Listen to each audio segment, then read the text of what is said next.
La última vez que vi a don Eutimio Barcenas caminaba descalzo, después de quedar solo, tras descubrir las brujerías que me hacía a mí y a mis cuñados.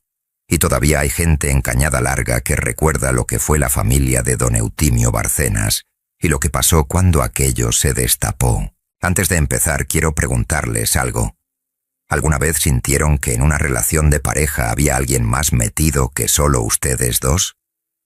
Que por más que quisieran defenderse o hablar, algo los apagaba por dentro, como si les cortaran el aire.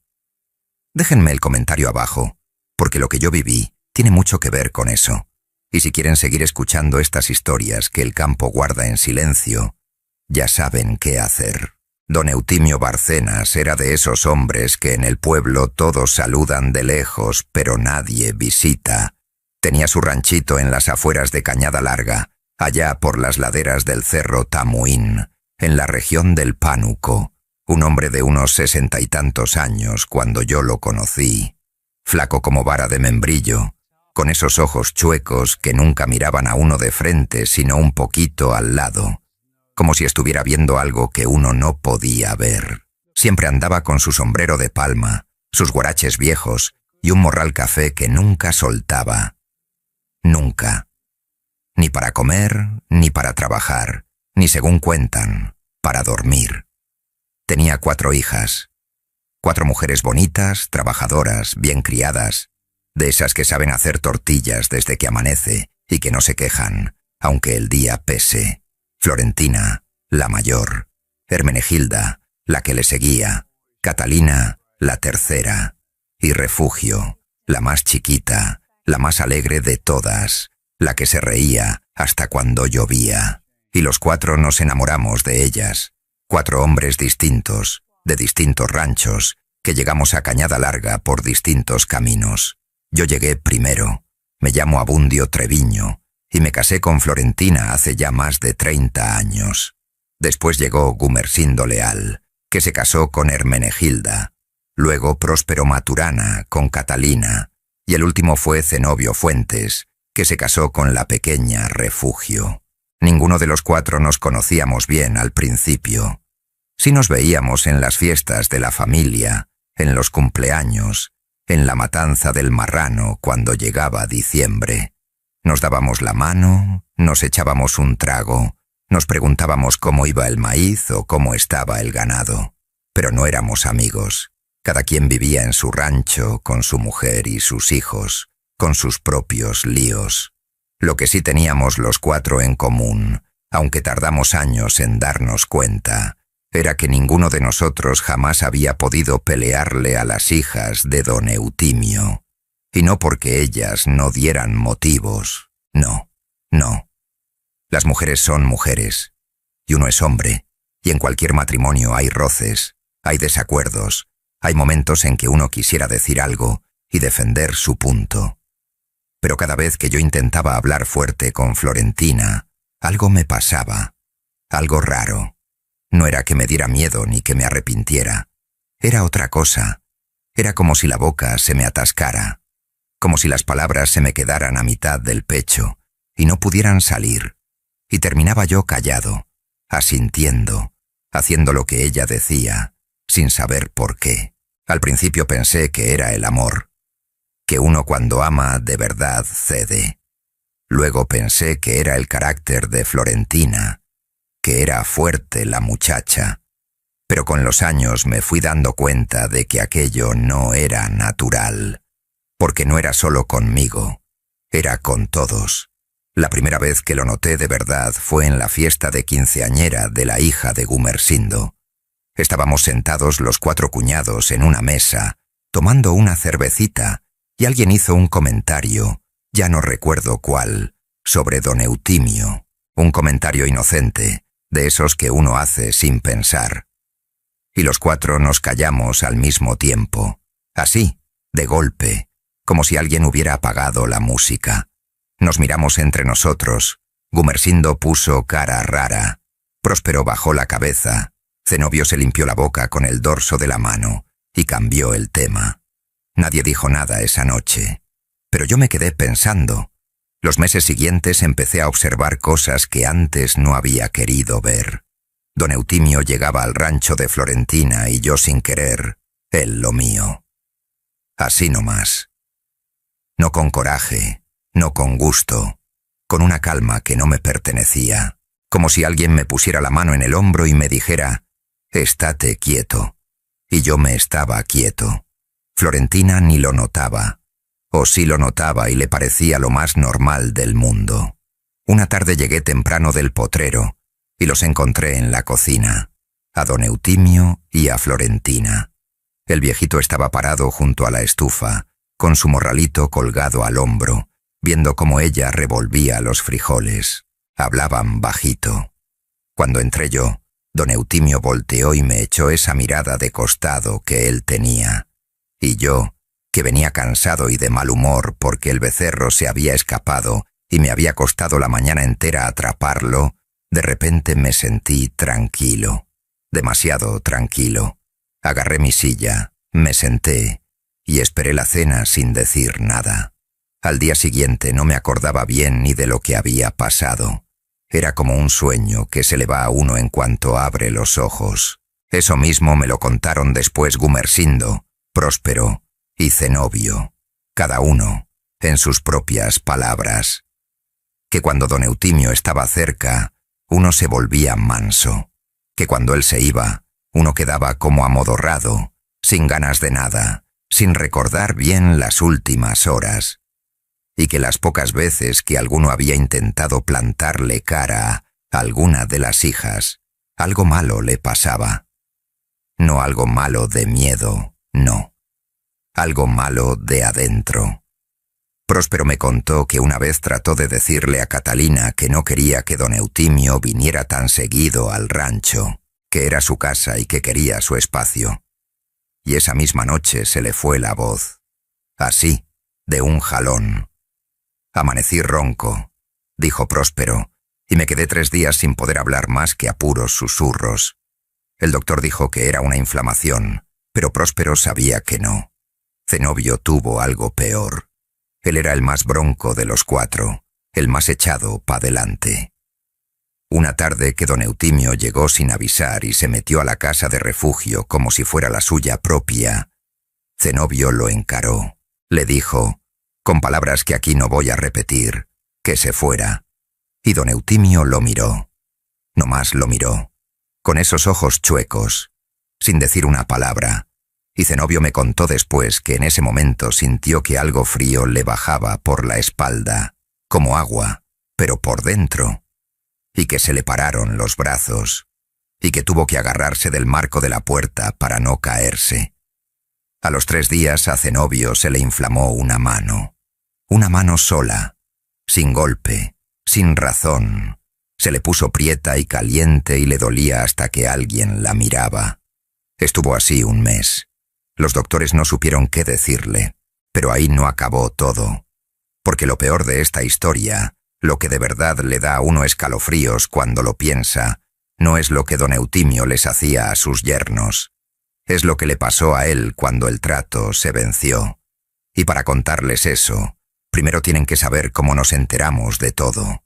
Porque la verdad salió a la luz de la manera más inesperada, de la boca de alguien que uno nunca hubiera imaginado. Fue doña Albina, la mamá de don Eutimio, la que habló. Una viejita de 90 y tantos años que vivía en un cuartito al fondo del rancho de su hijo, arrumbada como cacharro viejo, comiendo lo que le dejaban en una charola 2 veces al día. A don Eutimio le estorbaba su mamá.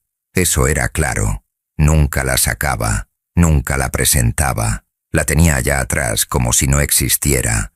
Doña Albina era de las de antes, de las que cargaban agua en cántaro y molían el nixtamal desde antes de que saliera el sol. Tenía la piel como cuero curtido, los ojos todavía vivos y una memoria que asustaba para su edad. Cuando quería hablar, hablaba, y cuando no quería, ni la muerte la hacía abrir la boca. Un domingo que Florentina fue a visitar a su abuelo, quiero decir, a don Eutimio, me llevó a mí también. Yo me quedé afuera con las gallinas mientras ellos platicaban, y sin saber por qué, me dio por caminar hasta el fondo del rancho. Y ahí estaba doña Albina, sentadita en su silla de madera, tomando el sol de la mañana. Me vio venir y me apuntó con el dedo. Tú eres el que se casó con la Florentina. Sí, doñita, soy Abundio. Siéntate. Me senté en el suelo, porque no había más sillas, y la viejita me miró un rato largo sin decir nada. Luego habló. ¿Saben ustedes los yernos por qué nunca pueden hablarle recio a las hijas de mi Eutimio? Yo no supe qué responder. Me quedé callado. Es que lo hacen creer que son unos hombres mansos, dijo ella.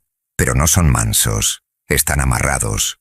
Mi hijo los tiene amarrados desde que se casan, y eso tiene un precio que tarde o temprano llega a cobrar.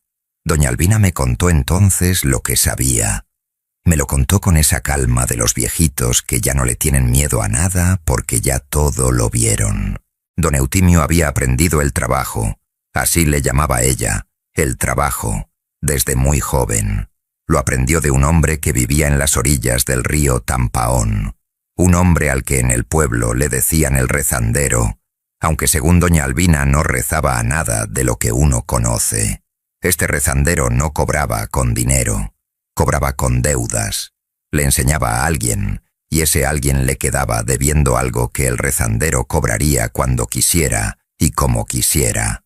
Don Eutimio aceptó aprender, y el rezandero le enseñó a hacer el amarre, que así le llaman en esas tierras. El amarre era simple en apariencia. Se hacía una vez, la primera noche que el yerno dormía bajo el techo de don Eutimio, que siempre era la noche de la boda, porque en esos tiempos era costumbre que la fiesta terminara en el rancho del padre de la novia. Don Eutimio ponía algo en la bebida del yerno.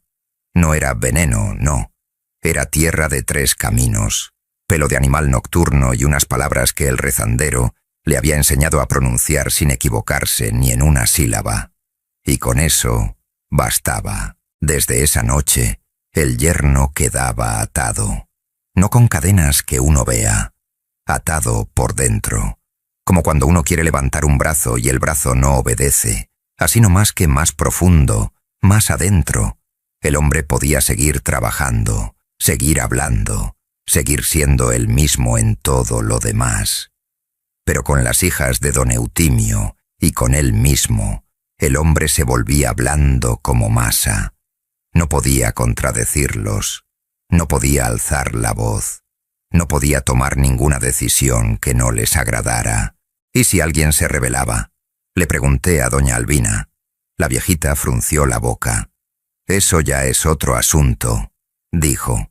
Para eso mi hijo tenía su trato aparte, con el que le enseñó, con el rezandero. Cada vez que un yerno se ponía rebelde, mi hijo iba al río Tampaón, al lugar donde vivía el rezandero, y ahí le pedía que apretara el amarre, que mandara al mensajero. ¿Cuál mensajero?, pregunté.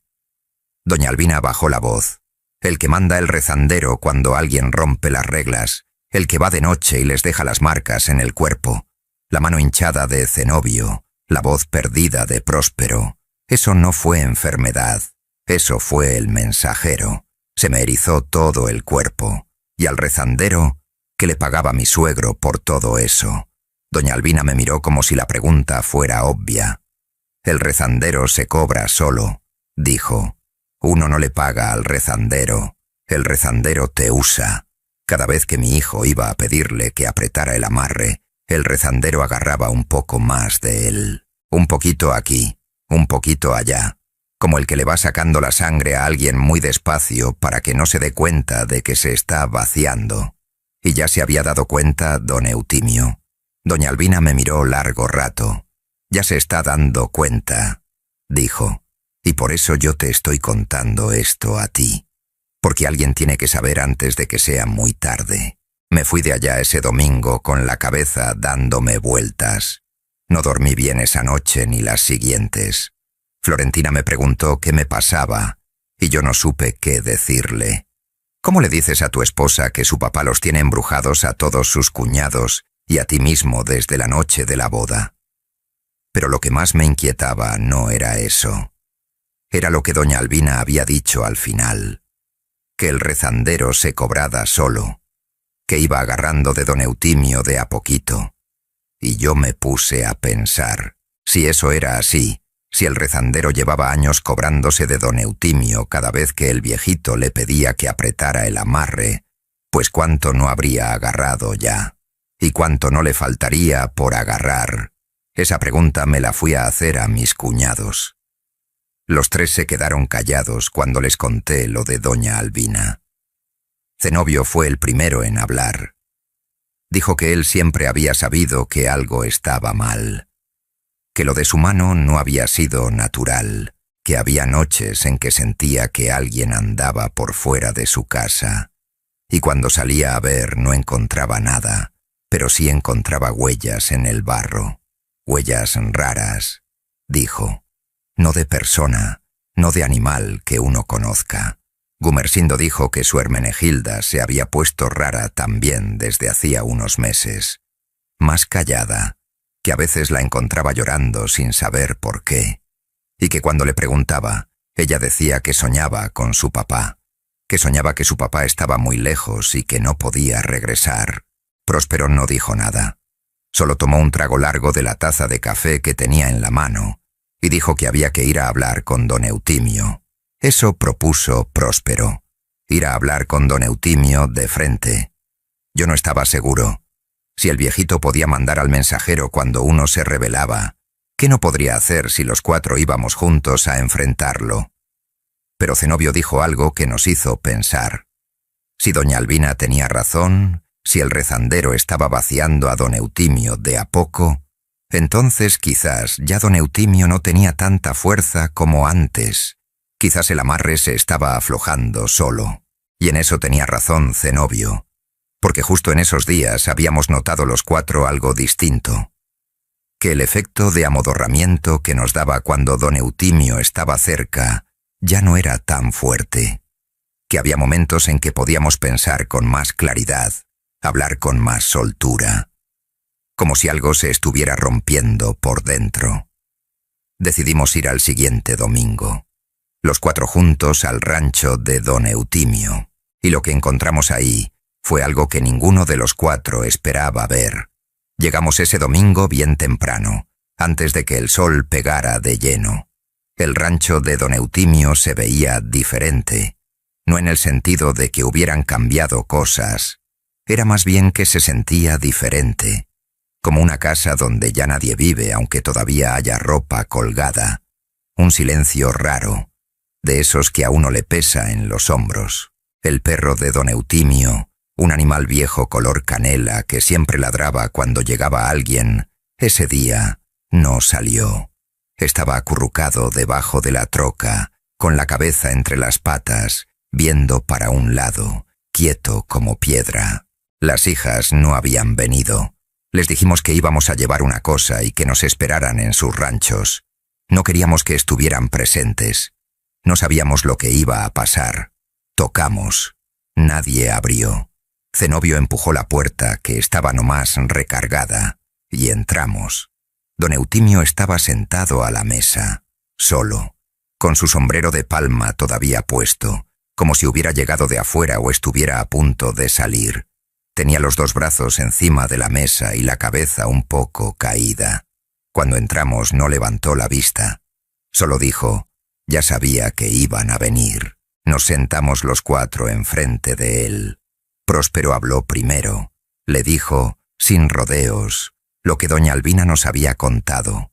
Don Eutimio escuchó todo sin moverse. Cuando Próspero terminó, el viejito levantó la cara por primera vez, y ahí sí nos asustamos, porque don Eutimio se veía mal. No mal de enfermedad, no, mal de otra cosa. Tenía la piel como papel mojado que se va a romper. Los ojos, que antes eran chuecos y vivos, ahora los tenía como vacíos, como si alguien hubiera apagado algo adentro. Y tenía las manos sobre la mesa, pero las tenía raras, muy quietas, muy tiesas, como si no fueran suyas. Habló, con una voz que a mí ya no me parecía la misma voz de siempre. Más flojita, más lejos. Dijo que sí, que todo era cierto, que él había aprendido el trabajo del rezandero hacía más de 40 años. que lo había hecho porque tenía miedo, miedo de que sus hijas sufrieran, de que los hombres que llegaran a su vida las maltrataran, o las abandonaran, o se las llevaran lejos. Que él había visto a su madre llorar por su padre toda la vida, y había jurado que eso no les iba a pasar a sus hijas. Eso dijo, y al decirlo, yo sentí algo que no esperaba sentir. Lo entendí. No lo justifiqué, porque lo que nos hizo no tiene justificación, pero lo entendí. Era un hombre con miedo, un miedo viejo, de padre, de esos que se pudren adentro cuando uno no sabe cómo manejarlos. Pero el miedo no lo disculpa, dijo Zenobio, con la voz firme. No lo disculpa, repitió don Eutimio, y bajó la cabeza. Le pregunté del rezandero, le pregunté cómo era, qué aspecto tenía. Don Eutimio tardó un rato en responder. Dijo que el rezandero no era como uno se imagina a estas cosas. No era un viejo raro, ni un hombre extraño. Era un hombre que a primera vista parecía completamente normal. De unos 40 años, bien vestido, con sombrero de fieltro negro, el tipo de persona que uno se encuentra en el mercado y no le presta atención. Lo que lo delataba era lo que hacía con sus manos. Tenía la costumbre de frotarse las palmas una contra otra, despacio, sin parar, como si siempre tuviera frío aunque fuera pleno sol. Y cuando uno le miraba las manos de cerca, se daba cuenta de que no sudaban nunca. Ni en agosto, ni trabajando, ni de nervios. Las manos siempre secas, siempre frías, siempre moviéndose. La primera vez que don Eutimio fue a buscarlo fue a las orillas del río, en un tramo que los del pueblo llamaban la Vuelta del Muerto, porque años atrás habían encontrado a un arriero ahogado en ese recodo, aunque el agua era baja y el hombre sabía nadar. El rezandero estaba ahí, sentado en una piedra, frotándose las manos, como si lo estuviera esperando. Don Eutimio le dijo lo que quería. El rezandero lo escuchó, asintió y le explicó el trato. El trato era así. El rezandero le enseñaría el amarre para que sus yernos quedaran dóciles. A cambio, cada vez que don Eutimio necesitara que el amarre se apretara porque alguien se estaba rebelando, tendría que regresar al río, y cada regreso le costaría algo, no dinero, no esfuerzo. Le costaría tiempo, no tiempo en el sentido de horas. Le costaría años de vida, años reales, que el rezandero se iría cobrando de a poquito, que el cuerpo de don Eutimio iría perdiendo de a poco, que un día don Eutimio miraría sus manos y verías que estaban más viejas que el día anterior, sin razón aparente. Y don Eutimio aceptó porque creyó que iba a controlar cuántas veces regresaba al río. Creyó que si sus yernos eran buenos hombres no iba a necesitar apretarles el amarre nunca. Creyó que el trato era fácil de manejar, pero no lo fue, porque siempre hubo un momento. Siempre hubo una discusión, un roce, una rebeldía pequeña de uno de los yernos, y cada vez don Eutimio iba al río, y cada vez el rezandero le cobraba. Zenobio le preguntó cuántas veces había ido. Don Eutimio tardó en contestar. Muchas, dijo. ¿Cuántas es muchas?, insistió Zenobio. Don Eutimio levantó las manos de la mesa y las puso frente a nosotros. Y ahí lo vimos bien. Las manos de un hombre de 60 años no se ven así. Se veían como manos de 90, como manos de 100. Arrugadas hasta el hueso, con las venas marcadas como raíces de árbol viejo, los dedos torcidos para adentro. ¿Cuántas veces tuve que ir al río?, dijo don Eutimio en voz muy baja. Es cuántos años me quedan de menos. Y ya son muchos años los que me faltan. Hubo un silencio en esa cocina que se me hizo eterno. Próspero habló. Le preguntó si había manera de deshacer el amarre, de devolvernos lo que nos había quitado. Don Eutimio asintió, pero su cara no era de alivio cuando asintió. Era de otra cosa. Sí hay manera, dijo. Pero tengo que ir una vez más al río, una última vez, a pedirle al rezandero que suelte el amarre, y esa última vez va a cobrar todo lo que le queda por cobrarme de un jalón. Zenobio preguntó qué significaba eso. Don Eutimio los miró a los cuatro, uno por uno. Significa que después de esa última visita el rezandero ya no va a dejarme ir. Nadie habló durante un rato. Yo miraba la mesa. Zenobio miraba sus manos. Gumersindo se había quitado el sombrero y lo tenía entre las rodillas. Próspero fue el único que no bajó la vista. Próspero se quedó viendo a don Eutimio de frente. «Don Eutimio», dijo Próspero, «sus hijas no lo merecen, y nosotros tampoco merecemos lo que usted nos hizo. Pero usted tiene que saber que si no va a ese río, el amarre sigue. Y si el amarre sigue, yo personalmente voy a ir a buscar al rezandero solo». Don Eutimio lo miró. «No lo haga», dijo. «Al rezandero no se le busca sin saber lo que se hace. Él no hace tratos con cualquiera. Y si uno llega sin saber, él se queda con todo desde la primera vez». Próspero no respondió nada. Nomás lo siguió viendo. Don Eutimio agachó la cabeza. Se quedó así varios minutos. Luego se levantó de la silla despacio, como el que carga algo muy pesado, y agarró su morral café del respaldo de la silla. «Voy al río», dijo. Eso fue todo lo que dijo. Los cuatro nos quedamos sentados en esa cocina mientras el viejito salía al patio, cruzaba el portón del rancho y tomaba el caminito de terracería que bajaba hacia el río Tampaón. Lo vimos irse, flaco, con su sombrero de palma, su morral, sus guaraches, como cualquier tarde, como si fuera a revisar los animales o a ver cómo estaba el agua. El perro Canela salió de debajo de la troca y lo siguió unos metros. Luego se detuvo en la orilla del portón y ya no siguió. Se sentó ahí y lo vio alejarse. Nosotros esperamos. No sabíamos qué más hacer. Zenobio propuso seguirlo, pero Gumersindo dijo que no. Que si don Eutimio había dicho que no se le buscara al rezandero sin saber, había que hacerle caso en eso, aunque en nada más. Esperamos 2 horas en esa cocina. Próspero calentó el café que había en la olla. Zenobio salió a caminar al patio 2 veces y volvió a entrar. Yo no me moví de la silla. A las 2 horas y media, el perro Canela, que seguía sentado en el portón, se paró, alzó el hocico y aulló.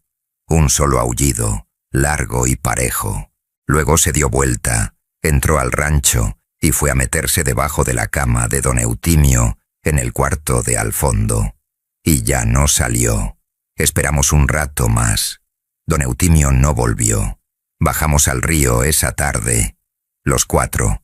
El caminito de terracería bajaba entre nopaleras y huizaches hasta llegar al recodo que llaman la Vuelta del Muerto. El agua del Tampaón estaba quieta, color café con tierra, como siempre. El sombrero de palma de don Eutimio estaba en la orilla. No más el sombrero. Y el morral café, abierto, vacío, a un lado. Del rezandero no había nada. Del viejito no había nada. Llamamos a las autoridades. Buscaron durante 3 días con lanchas y con buzos. No encontraron nada. El río se llevó a don Eutimio sin dejar rastro. Esa misma semana, sin que nadie hiciera nada especial, sin ningún ritual ni ninguna oración de por medio, el efecto del amarre se fue del todo. Así de sencillo y así de raro. Como cuando se cae la neblina y de repente uno puede ver el campo otra vez. Yo desperté el martes siguiente con una claridad en la cabeza que no había tenido en más de 20 años. Como si alguien hubiera abierto una ventana que llevaba 2 décadas cerrada. Gumersindo me llamó ese mismo martes para decirme lo mismo. Próspero llegó al mediodía al rancho sin avisar, solo para decirnos que se sentía diferente, que se sentía él. Zenobio tardó un poco más, porque Zenobio siempre ha sido el más desconfiado, pero a la semana también lo dijo. Las hijas tardaron más en entender, y fue lo más difícil de todo, contarles, decirles que su papá los había tenido amarrados, que lo que ellas creían que era armonía y respeto en sus matrimonios había sido un trabajo hecho con las raíces del mal, que su papá las quería, sí, de eso no tenemos duda, pero que las había querido de la manera más equivocada que uno puede querer a alguien. Florentina lloró varios días. Hermenegilda se encerró en su cuarto casi una semana. Catalina fue la más serena, aunque a mí me consta que por las noches lloraba también. Y Refugio, la más chiquita, la que siempre se reía hasta cuando llovía, esa dejó de reírse un tiempo largo. Doña Albina, la mamá de don Eutimio, murió a los pocos meses. De muerte natural, de vieja, en su cama. Antes de morir le pidió a Florentina que le pusiera una vela a su hijo, que aunque lo que hizo estuvo mal, al final pagó con lo único que le quedaba. Le pusimos la vela. Yo no sé si don Eutimio está en paz. Eso no me toca a mí juzgarlo.